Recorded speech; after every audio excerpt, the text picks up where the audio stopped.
कितना मर्जी जोर लगा ले, ये लाठी चार्ज नाल और भी जिहड़े लोग आ और भी गुस्से च आउंदे आ और भी घरां चों बाहर सड़कों ते आएंगे। ये अवानिया अडानिया का ये चौकीदार रखा होया, ये लोगों का चौकीदार नहीं, ये अवानिया अडानिया का चौकीदार आ जो कि उन्हां दी खातर ही करदा। 3 काले कानून लिया सी उन्हां दी खातर। हुण बिजली बिल 2020 कहंदा सी मैं लैके नहीं आऊँगा, साडे नाल वादा कीता सी, वो फेर ले आया।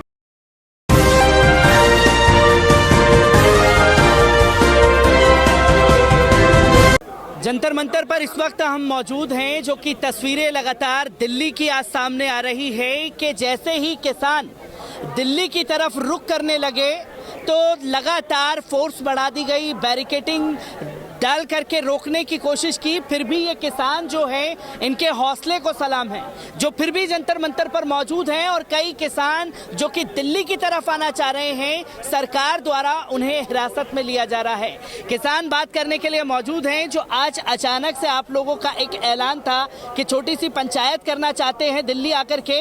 इस पंचायत से भी सरकार को डर लगने लगा है। आखिरकार क्या मांगे हैं ऐसी? करनैल सिंह गांधी भारतीय किसान यूनियन एकता सिद्धूपुर जिला बरनाला। जो सरकार आ गई ये जुमलिਆਂ ਦੀ सरकार आ, उदों भी सानू ये सरकार ने जुमला दे के उठाया सीगा भी ਜਿਹੜੇ काले कानून ਅਸੀਂ ਰੱਦ ਕਰ ਦਿੰਨੇ ਆ, MSP ਤੇ ਗਰੰਟੀ ਦਾ ਕਾਨੂੰਨ ਬਣਾਵਾਂਗੇ। ਉਹ ਤੇ ਇੱਕ ਆਪਦੇ ਬੰਦੇ ਦੀ ਕਮੇਟੀ ਬਣਾ ਲਈ, ਜਦ ਕਿ ਸਾਡੀ ਕਮੇਟੀ ਦੀ ਮੰਗ ਹੀ ਕੋਈ ਨਹੀਂ। ਜਦ ਮੁੱਖ ਮੰਤਰੀ ਸੀ ਗੁਜਰਾਤ ਦਾ, ਇਹ ਆਪ ਹੀ ਉਦੋਂ ਇੱਕ ਲੈ ਕੇ ਆਇਆ ਸੀ ਪ੍ਰਪੋਜ਼ਲ ਵੀ MSP ਤੇ ਕਾਨੂੰਨ ਬਣਾਇਆ ਜਾਵੇ, ਡਾਕਟਰ ਸਵਾਮੀਨਾਥਨ ਰਿਪੋਰਟ ਨੂੰ ਲਾਗੂ ਕੀਤਾ ਜਾਵੇ। ਅਸੀਂ ਕਹਿੰਦੇ ਕੋਈ ਕਮੇਟੀ ਦੀ ਲੋੜ ਹੀ ਨਹੀਂ, ਜਿਹੜੀ ਤੇਰੀ ਆਪ ਦੀ ਮੰਗ ਸੀ, ਅੱਜ ਤੂੰ ਪੂਰੇ ਭਾਰਤ ਦਾ ਰਾਜਾ ਮਾਲਕ ਆ, ਉਹਨੂੰ ਲਾਗੂ ਕਰ ਦੇ। ਸਾਨੂੰ ਕੋਈ ਲੋੜ ਨਹੀਂ ਕਮੇਟੀ ਕਮੂਟੀ ਦੀ। ਤੇ ਜਿਹੜਾ 2020 ਦੇ ਵਿੱਚ ਬਿੱਲ ਸੀ ਬਿਜਲੀ ਦਾ, ਇਹਨੇ ਸਾਨੂੰ ਕਿਹਾ ਸੀ ਵੀ ਮੈਂ ਕਿਸਾਨਾਂ ਨਾਲ ਰਾਏ ਕਰੇ ਬਿਨਾ, ਸੂਬਿਆਂ ਨਾਲ ਰਾਏ ਕਰਨ ਤੋਂ ਬਿਨਾ ਇਹਨੂੰ ਪਾਸ ਨਹੀਂ ਕਰੂੰਗਾ, ਪਰ ਉਹਨੂੰ ਫੇਰ ਲਿਆਇਆ ਇਹ। ਪਰ ਇਹਦਾ ਅੱਜ ਕਿਸਾਨਾਂ ਦਾ ਇੱਕ ਵੱਡਾ ਹਜੂਮ ਜੁੜਿਆ ਤੇ ਉਧਰ ਬਿਹਾਰ ਦੇ ਵਿੱਚ ਇਹਦੇ ਜਿਹੜੇ ਵੋਟ ਘਟ ਗਈ, ਉਸ ਨੂੰ ਦੇਖਦੇ ਆ ਇਹਨੇ ਉਸ ਹਜੇ ਉਸ ਨੂੰ ਥੱਲੇ ਤੱਕ ਰੱਖਿਆ। ਇਹ ਸਭ ਤੋਂ ਬੇਕਾਰ ਹੁਣ ਤੱਕ ਦਾ ਪ੍ਰਧਾਨ ਮੰਤਰੀ ਬਣਿਆ ਇਹ ਜੁਮਲਿਆਂ ਵਾਲਾ। ਉਦੋਂ ਸੱਤਾ 'ਚ ਆਉਣ ਦੇ ਲਈ ਇਹ ਕਹਿੰਦਾ ਸੀ ਮੈਂ 15-15 ਲੱਖ ਦੇਊਂਗਾ, 2 ਕਰੋੜ ਜਵਾਨਾਂ ਨੂੰ ਰੁਜ਼ਗਾਰ ਦੇਊਂਗਾ। ਇਹਨੇ ਸਾਰੇ ਝੂਠ ਮਾਰਿਆ, ਕਿਸਾਨਾਂ ਨਾਲ ਵੀ ਝੂਠ ਮਾਰਿਆਗਾ। ਇਹ ਜਿਹੜਾ ਸਾਡਾ ਹੁਣ ਇੱਥੇ ਮੋਰਚਾ ਆਇਆ, ਇਹ ਗੈਰ ਰਾਜਨੀਤਿਕ ਮੋਰਚਾ, ਕਿਸਾਨ ਸੰਯੁਕਤ ਮੋਰਚਾ। ਇਹਦੇ ਵਿੱਚ ਕੋਈ ਰਾਜਨੀਤਿਕ ਨਹੀਂ ਹੋਊਗਾ। ਜਿਵੇਂ ਸਾਡੀ ਭੈਣ ਕਾ ਪੂਰਨ ਪੜਤਾ ਹੀ ਆ ਵੀ ਮੈਂ ਸਟੇਜ ਤੇ ਬੋਲ ਲੂੰਗੀ, ਉਦੋਂ ਇਹ ਬੋਲਦੀ ਰਹੀ ਆ, ਪਰ ਇਹਨੂੰ ਅਸੀਂ ਸਟੇਜ ਦੇ ਲਵੇ ਵੀ ਨਹੀਂ ਲੱਗਣ ਦੇਵਾਂਗੇ, ਕਿਉਂਕਿ ਇਹ ਕਾਂਗਰਸ ਨਾਲ ਰਲ ਕੇ ਇਹਨੇ ਚੋਣ ਲੜੀ ਆ। ਸਾਡੀ ਸਟੇਜ ਤੇ ਸਿਰਫ ਗੈਰ ਨੀਤਿਕ ਵਿਅਕਤੀ ਆ ਜਿਹੜਾ ਉਹੀ ਬੋਲੂਗਾ। ਉਹਦੇ ਨਾਲ ਬੰਦੇ 50 ਨੇ 5 ਲੱਖ ਆ ਕਿੰਨੇ ਵੀ ਆ, ਪਰ ਉਹ ਗੈਰ ਰਾਜਨੀਤਿਕ ਹੋਵੇ। ਇਸ ਲਈ ਸਾਡਾ ਜਿਹੜਾ ਅੱਜ ਅਸੀਂ ਰਾਸ਼ਟਰਪਤੀ ਨੂੰ ਮੰਗ ਪੱਤਰ ਦੇਣ ਆਏ ਆ, ਅਗਲਾ ਸੰਘਰਸ਼ ਫੇਰ ਲਿਖਾਂਗੇ। ਸਰਕਾਰਾਂ ਕਿਤੇ ਕਿਤੇ ਸਾਡੀ ਗੱਲ ਨੂੰ ਸੁਣਦੀਆਂ ਨੇ, अगले संघर्ष ਦੇ ਵਿੱਚ रूपरेखा भर के लिया। बाबूजी मैं ये जानना चाहूँगा आपसे, क्योंकि ये जो सरकार है ये बताना चाह रही थी कि हम लोग किसानों के पास गए हैं, किसानों की मांगों को मांग भी रहे हैं। क्या कोई भारतीय जनता पार्टी का नेता या कोई कमेटी के लोग आपसे कभी आकर के मिले हैं जो ये दावा कर रहे हैं कि किसान हमारे समर्थन में? नहीं जी, असी 1.25 साल इत्थे बैठ के गए हैं टिक्करी बार्डर ते ਸਿੰਘੂ बार्डर ਦੇ ਉੱਤੇ लगातार बैठे हाँ। ये कहता सी मैं जो कहता था वो पिछे नहीं हटता हैगा ਤੇ ਇਹਨੂੰ ਪਿੱਛੇ ਹਟਾਏਗਾ। ਅਸੀਂ ਲਗਾਤਾਰ ਇੱਥੇ ਬੈਠੇ ਆ। ਕੋਈ ਬੀਜੇਪੀ ਦਾ ਜੇ ਕਹੀਏ ਵੀ ਇਹ ਬੀਜੇਪੀ ਦੀ ਸਰਕਾਰ ਆ, ਬੀਜੇਪੀ ਦੀ ਸਰਕਾਰ ਨਹੀਂ ਹੈ। ਇਹ ਅਵਾਨੀਆਂ ਅਡਾਨੀਆਂ ਦਾ ਇਹ ਚੌਕੀਦਾਰ ਰੱਖਿਆ ਹੋਇਆ।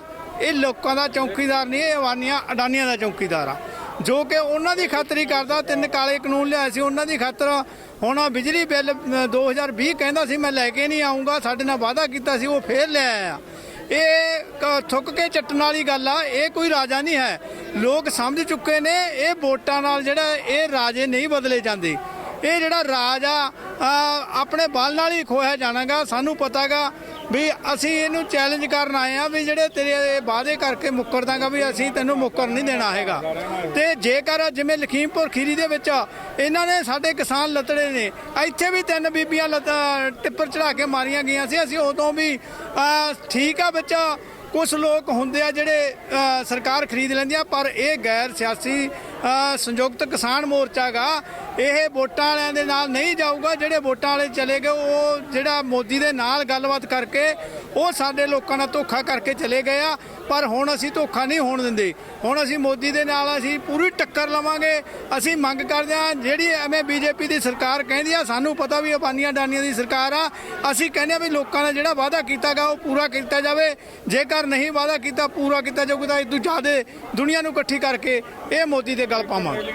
आज एक दिन के लिए आपने जंतर मंतर पर आने की इजाजत मांगी थी बाबूजी, क्योंकि लगातार जब किसान बढ़ रहे हैं तो किसानों को हिरासत में लिया गया, राकेश टिकैत जी को वापस गाजीपुर भेज दिया गया। किस तरीके से देख रहे हैं, क्या ऐसे किसानों को रोक पाएंगे ये लोग? बैरिकेडिंग लगा रोक सकते, ਇਹ ਨਹੀਂ ਰੋਕ ਸਕਦੇ। ਜੇ ਇਹਨਾਂ ਨੇ ਨਾ ਮੰਗਾਂ ਪੂਰੀਆਂ ਕੀਤੀਆਂ, ਆਉਣ ਵਾਲੇ ਟਾਈਮ 'ਚ ਅਸੀਂ ਇੱਥੇ ਹੀ ਟਰੈਕਟਰ ਟਰੇਲੀਆਂ ਲੈ ਕੇ ਆਵਾਂਗੇ। ਅੱਗੇ ਇਹਨਾਂ ਨੇ ਸਾਨੂੰ ਧੋਖਾ ਕੀਤਾ ਸਾਡੇ ਨਾਲ, ਕਹਿੰਦੇ ਤੁਹਾਡੀਆਂ ਸਾਰੀਆਂ ਮੰਗਾਂ ਪੂਰੀਆਂ ਕਰਾਂਗੇ, ਪਰ ਉਹਨਾਂ 'ਚ ਮੋਦੀ ਜੀ ਨੇ ਇੱਕ ਵੀ ਨਹੀਂ ਮੰਗ ਪੂਰੀ ਕੀਤੀ। ਮੋਦੀ ਜੋ ਬੋਲਿਆ ਝੂਠ ਬੋਲੀ ਜਾਂਦਾ। ਕਿਤੇ ਕਹਿੰਦਾ ਮੈਂ ਮਨ ਦੀ ਬਾਤ ਬਤਾਊਂਗਾ, ਕਿਤੇ ਕਹਿੰਦਾ ਸਵਾਮੀਨਾਥ ਵਾਲੀ ਰਿਪੋਰਟ ਲਾਗੂ ਕਰੂੰਗਾ। ਇਹਨੇ ਕੁਛ ਵੀ ਨਹੀਂ ਲਾਗੂ ਕੀਤਾ। ਸਭ ਦੀ ਮਹਿੰਗਾਈ ਲਿਆਤੀ ਇਹਨੇ, ਲੋਕਾਂ ਨੂੰ ਤਕਲੀਫ ਦਿੱਤੀ ਆ। ਇਹ ਆਪਦਾ ਕੰਮ ਛੱਡ ਕੇ ਆਏ ਆ ਅਸੀਂ, ਇਹਨੇ ਧੋਖਾ ਕੀਤਾ ਹਰੇਕ ਨਾਲ ਹੀ।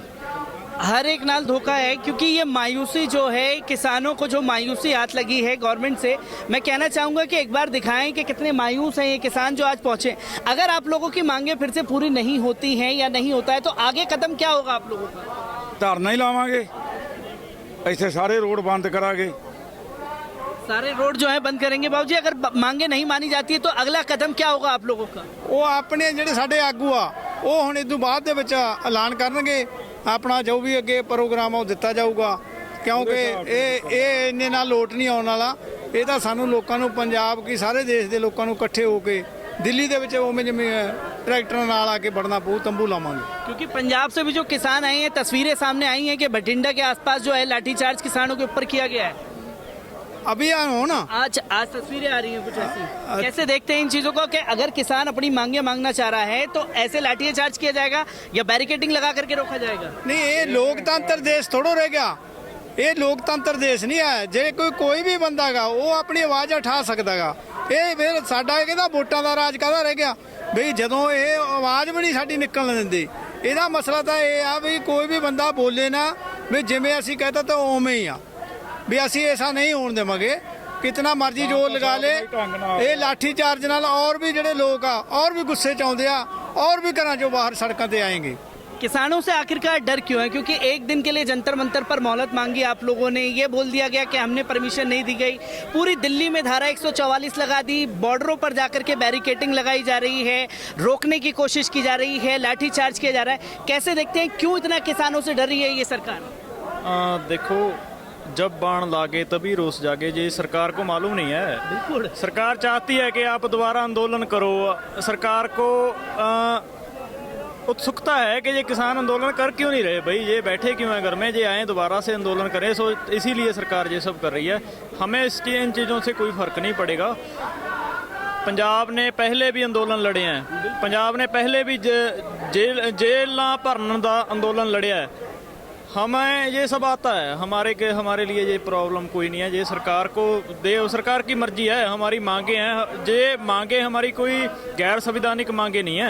सरकार ने खुद अपने चोन मैनिफेस्टो में हमें वादा किया है कि हम आपको स्वामीनाथन कमीशन की रिपोर्ट के मुताबिक MSP देंगे, तो आज हम वही तो मांग रहे हैं भाई। आपको प्रॉब्लम क्या है?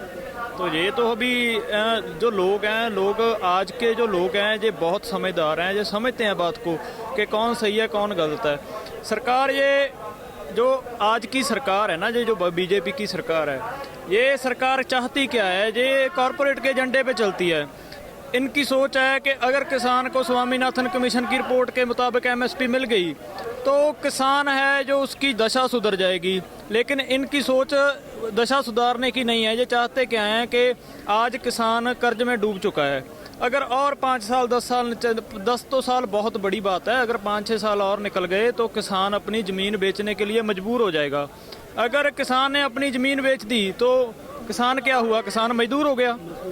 तो अगर सरकार ये चाहती है कि मजदूरों की गिनती बढ़े समाज में, तो अगर मजदूर बढ़ते हैं तो लेबर चीप होगी ना, चीप लेबर इंडस्ट्री की मांग है। तो ये सरकार इंडस्ट्री की जो इंडस्ट्रियलिस्ट के इशारों पर चलती है, इनकी मांग है, इनकी कोशिश है कि देश के जो किसान हैं इनकी ज़मीनें छीन ली जाएं और इन्हें गरीब कर दिया जाए, इन्हें मजदूर बना दिया जाए और फिर इंडस्ट्री को जो चीप लेबर है वो मिले। सो ये अब लेकिन अब जो किसान हैं हमारे साथ, पंजाब हरियाणा नहीं, हमारे साथ यूपी भी है, राजस्थान भी है, तेलंगाना से, बहुत कर्नाटक से भी किसान आए हैं। आज आप देख सकते हैं यहाँ पे। सो ये मांगे हैं हमारी मांगे सरकार को माननी पड़ेंगी। अगर सरकार तानाशाही रवैया अपनाएगी तो देश की जनता के सामने तो सरकार नहीं टिकती। हमें झंडे लेकर हमें प्रदर्शन करना आता है। आज के जो किसान हैं, आज के लोग हैं, उन्हें आंदोलन लड़ना आता है। हम बेशक हम चुनाव नहीं लड़ सकते, हमें चुनाव लड़ना नहीं आता, ना हमारा विषय है चुनाव लड़ना, लेकिन हमें आंदोलन लड़ना आता है। हमें अपनी मांगें मनवानी आती हैं कि आंदोलन लड़के शांतमय तरीके से हम कैसे अपनी मांगें मनवा सकते हैं, हमें मालूम है। तो ये देश के किसान हमारे साथ मौजूद हैं, क्योंकि मैं कैमरामैन से कहना चाहूँगा कि वहाँ मंच से देखें, हज़ारों की तादाद में आज दिल्ली के जंतर मंतर पर किसान मौजूद हैं। वहाँ मंच से लगातार नारेबाजी भी हो रही है। तमाम किसानों की संख्या ये बताती है उस तानाशाही सरकार की, जो लगातार किसानों को रोकने की तो कोशिश कर रही है पर रोक नहीं पा रही है। क्योंकि अभी जो किसान से बात की, उनका साफ तौर पर ये कहना है कि तानाशाही सरकार को झुकाना भी जानते हैं, हम चुनाव लड़ना नहीं जानते, हम आंदोलन लड़ना जानते हैं।